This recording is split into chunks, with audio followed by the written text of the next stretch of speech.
Let me tell you something, folks. This NBA playoff pressure is enough to drive a guy clear out of his mind. To the hoop. Slam dunk.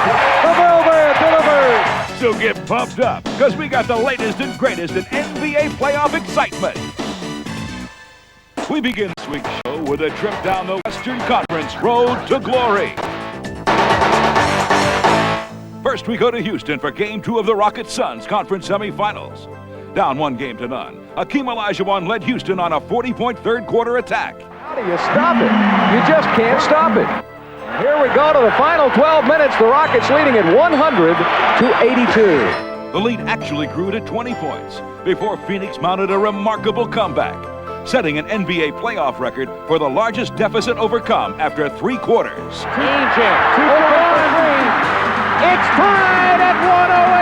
32.9 remaining. The game went to overtime, and Charles Barkley capped off a 34-point performance, leading Phoenix to an incredible 124-117 victory and a commanding 2-0 series edge. We just fortunate to get 2 here.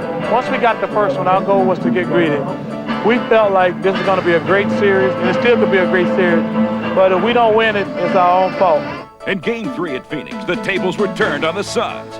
This time, Houston, led by Vernon Maxwell's 34 points, erased a double-digit lead en route to their first win of the series. Rudy says, where was this the other night when I was dying a slow death? Rudy T's club remained true to series form in Game 4, as once again, home court advantage proved to be no advantage. Olajuwon over West, a tough jump up from 10. To that 6-point lead, the Rockets. Kevin Johnson's second straight 38-point effort kept Phoenix close.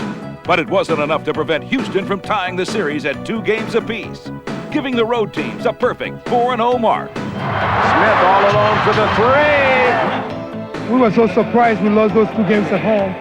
And it's a great effort to come back as a team. We know we can beat these guys. We just have to play together and play with confidence. Confidence is what the Utah Jazz needed to match the momentum of the Denver Nuggets, who were fresh off a stunning first-round upset of Seattle. Would the Jazz be the next victims?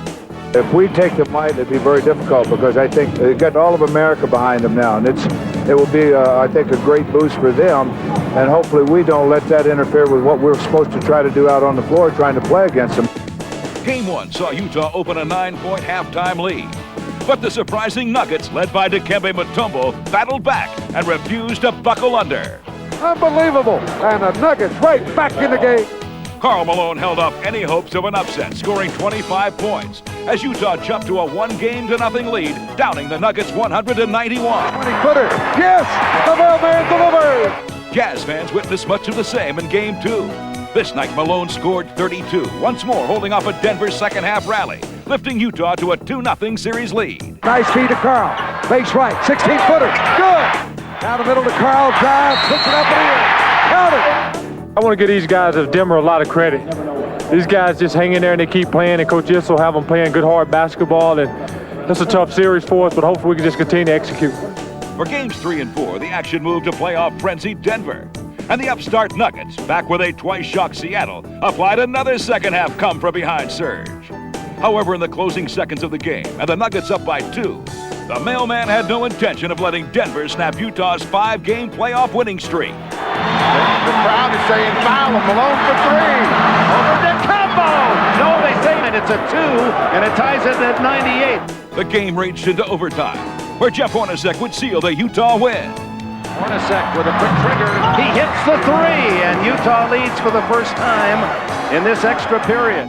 Down 3-0, Dan Issel's Nuggets now face the ultimate challenge.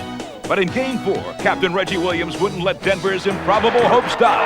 Reggie was 16. We're tied at 71. Williams saved his best for last, down by 1 with seconds remaining. Williams, a 2. He hit it. And the season continues for the Denver Nuggets. With Denver's spectacular playoff ride, Nugget fever has gripped the Rocky Mountains, and fans are feeling great about their young basketball team, even though the players may not be household names just yet. Mutombo? I think my name will stay fine the way it is, Dikembe Mutombo. Yeah. With their postseason success this season, the Nuggets have struck gold in the hearts of their fans. They're young, they're ready. it's their time. It's like a Nuggets resurgence. It's a fever that's just swarmed the whole town. If we can beat Seattle, surely we can beat Utah. The stunning upset of the Sonics electrified the entire city. Another block from Mutombo.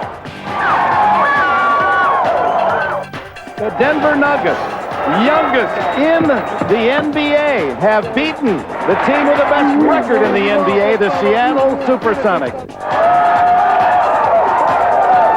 Look out right here.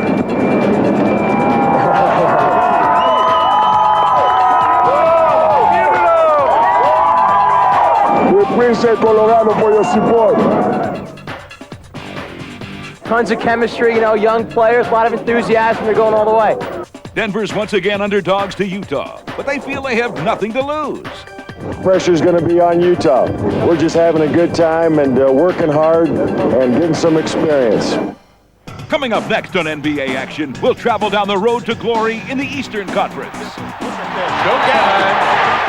And we'll take a look back at the Hall of Fame career of Detroit Pistons team captain and point guard, Isaiah Thomas. Hit it! Happy feet, I've got those happy feet.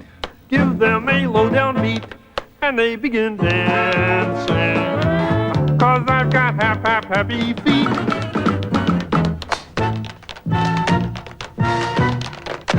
'Cause we've got happy feet. Feet! I love this game.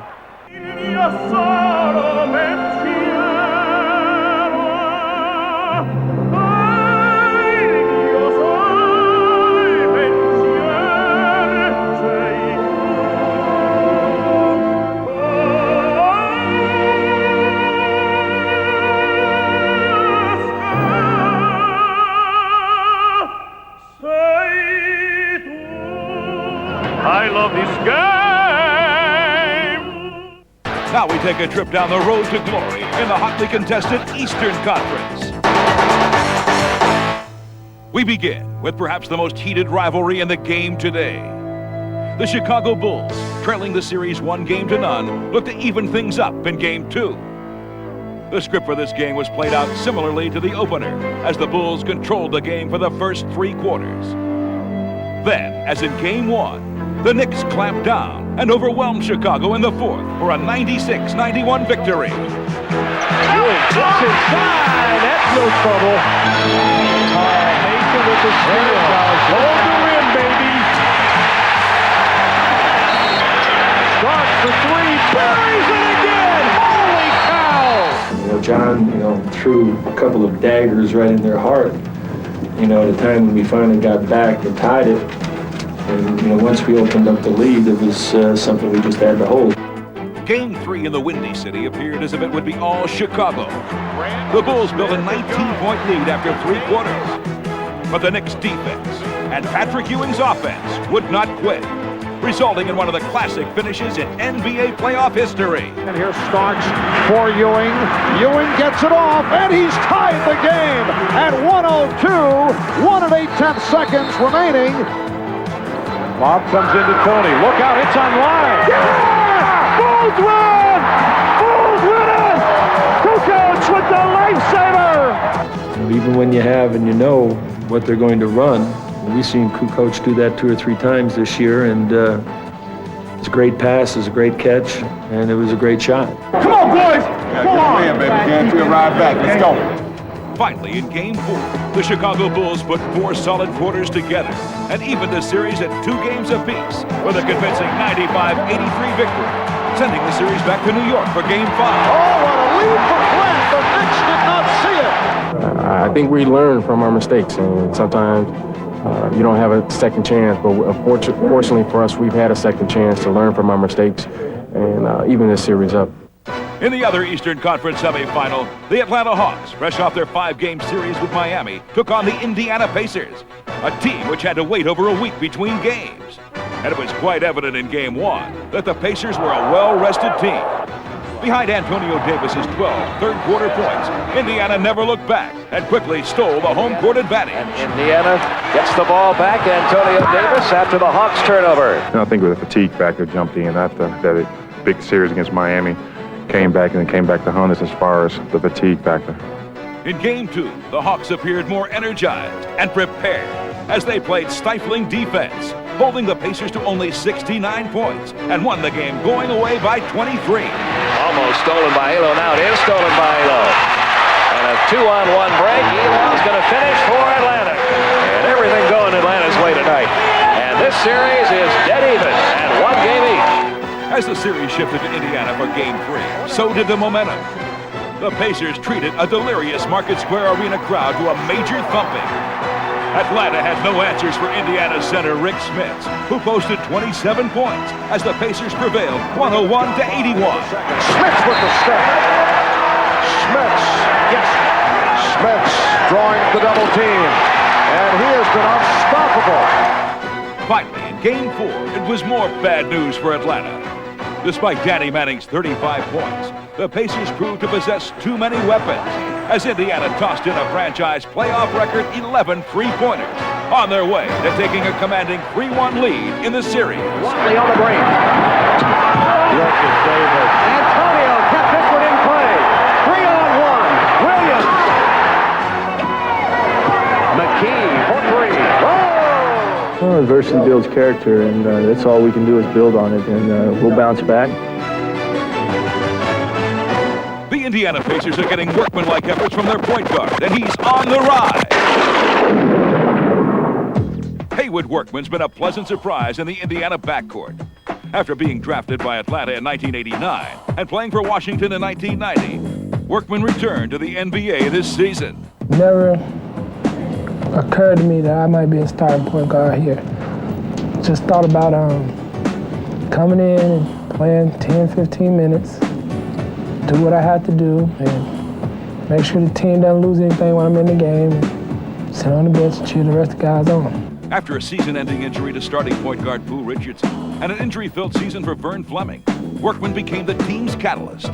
Haywood Workman, kid that nobody wanted, has become a starting point guard and a darn good one. Now it's like I'm a focal point out there. I think the whole game revolves around what I do when I'm out there on the court. The guys can't run the plays unless I get the ball to them. Workman alley-oops it, and 2 points for Dale Davis. Defense doesn't play tough unless I start with the point guard. There's a perfect example of playing good defense.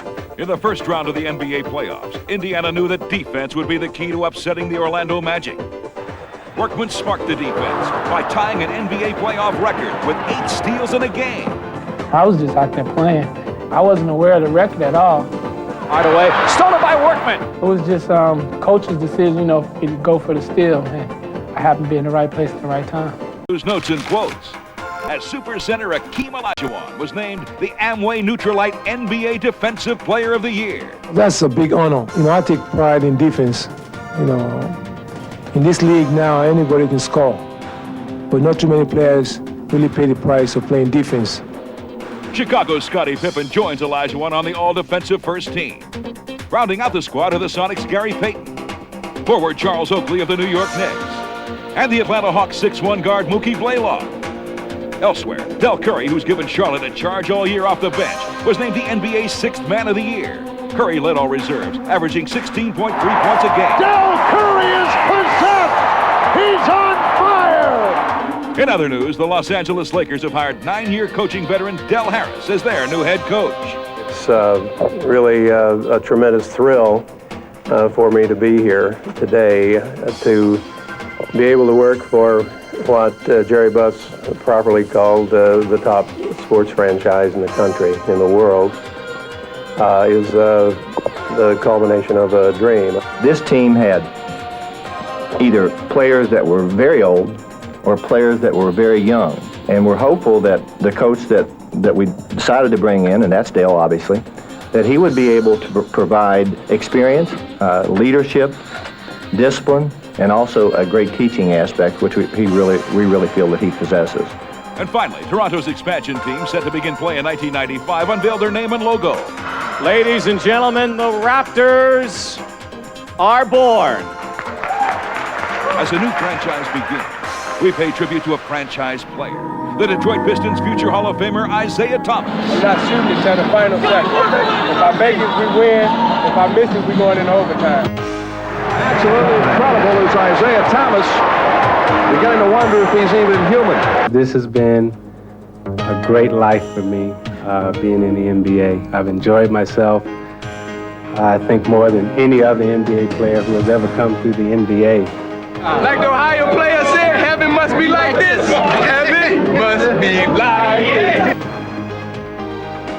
You gotta love that sweet shot. I think the main thing he brought was his leadership. He was the guy who would go out there and, initiate things to get us motivated, pumped up to win games, to win a championship. Oh my, what a sensational move. I've reached every mountaintop that you can reach, and I've done things that I never even conceived of or even dreamed that I could do in a game of basketball. From the wing. Isaiah has the rebound. Behind the back, falling down past Rodman. Hits the gun, coming down. Isaiah Thomas. You can't say enough about this guy's talent. Chicago by 3, 3:08 left. Isaiah will go all the way to the baseline, scoop and score. Isaiah's got it. To the lane, to the hoop. He scoops, he scores! Here's Isaiah. Let's see what we got. All the way up. Go! Basketball, it's been the toughest thing for me to let go, but I feel at ease. I feel peaceful. I feel that I've made the right decision. One of the most successful point guards in NBA history, Isaiah Thomas. Coming up, Danny Ainge will be holding court. When I was younger, I'm not sure I appreciated what I was going through as much as I appreciate what I'm going through now.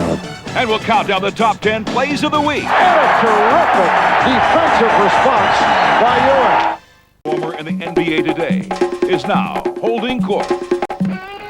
While Danny Ainge is viewed by many as just a chronic complainer, he's quietly become a fixture in the playoffs. This veteran of 6 NBA Finals now has his sights firmly fixed on number 7. I think I'm as hungry as I've ever been. And, I think that when I was younger, I'm not sure I appreciated what I was going through as much as I appreciate what I'm going through now and playing with this great team. He was already a 2-year Major League Baseball veteran when he was named the 1981 College Basketball Player of the Year. He scores with 2 seconds. 1 second on the clock. It is all over. And the Heroes banner goes to Danny Ainge. At the age of 23, he left the Toronto Blue Jays behind to join one of the most celebrated starting fives in NBA history. Danny made a lot of fun. We had a lot of great times together. We had a lot of laughs, and we kidded each other steady. He was the mean Mormon, and I was always messing with him. And he is just a great guy and a great teammate. After winning 2 titles in 4 consecutive finals, circumstances had Ainge on the move. Traded twice in 3 years, he resurfaced once again in the postseason, this time with his hometown Portland Trail Blazers. I've always liked the way he played. He had great experience, especially in championship series, and we thought he would fit in great with the team we had. In the 92 finals, the playoffs' all-time three-point leader scored a record-tying 9 points in overtime of Game 2 to pull out the win for the Blazers. Following that season, Ainge was a free agent, so he headed off to Phoenix. I love the guy. He's hard-nosed. He's one of the leaders on our team. He's one of the players that Charles Barkley looks up to, listens to. He brings a quality I don't think that few players have. I mean, he's more than a player. He's more a player's coach. I mean, he helps out everybody in every situation. He knows the game well. He's been there at the big games. He's been there at the bottoms. He knows all situations of basketball. He's a guy that cares about winning. Doesn't care about anything else as much as winning. And when you have guys providing leadership in that regard, the young guys have to go along with it. Now 35, Ainge still displays the tenacity of his youth and hasn't lost the nerve to pull the trigger on a big shot. Ainge puts up a 3, yes, and the game is tied at 108. And there's still plenty of time. As I look back on my career, the championship rings are great, and the great games I played are great memories and things, but the things that are most important to me are the people that I've met, the fans, the players I've played with, the coaches I've played with, and the relationships that I've had throughout my career. It's time for the top 10 plays from the playoffs. 5, 4, 3, 2, 1. In our courtside countdown. At number 10, you know the Denver Nuggets have proven to be stiff competition in the playoffs. Here's Steph to the hole. At number 9, these Hawks need a lift, and Danny's the man for Atlanta. Whoa, look at that shot. Just the feel for the game of basketball. Manning spins away from him, has presence enough to know where the rim is. In this series against the Hawks, it's been the Indiana Pacers who have ruled the sky.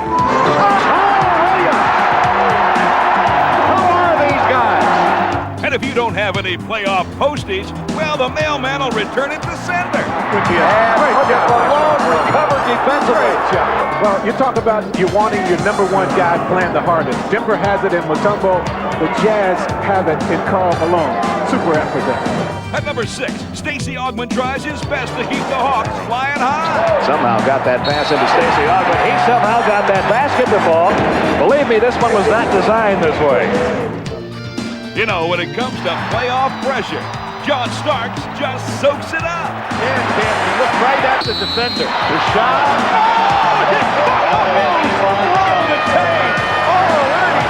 Look at that! And here's the mailman again, striking gold against the Nuggets. Corbett, he's got Karl underneath. Turn, look. Oh, baby. Got it, and he's fouled. Karl Malone on the catch. Turning and spinning, shooting and scoring. And a foul to LaFonso Ellis. And if you ask Haywood, he'll tell you it's all in a day's work for the Indiana Pacers. Blaylock releases. Elo's from him, and what the? Rejects. Take that, Atlanta. At number 2, Phoenix's hottest sun scorches the Rockets. In your face, Kevin Johnson. Oh, my. Oh, you'll be seeing that on your local newscast. And for the number 1 play of the week, Kukoc delivers the KO on the Knicks. Kukoc for the win. It goes! Oh, brother! Toni Kukoc had his biggest moment in the NBA.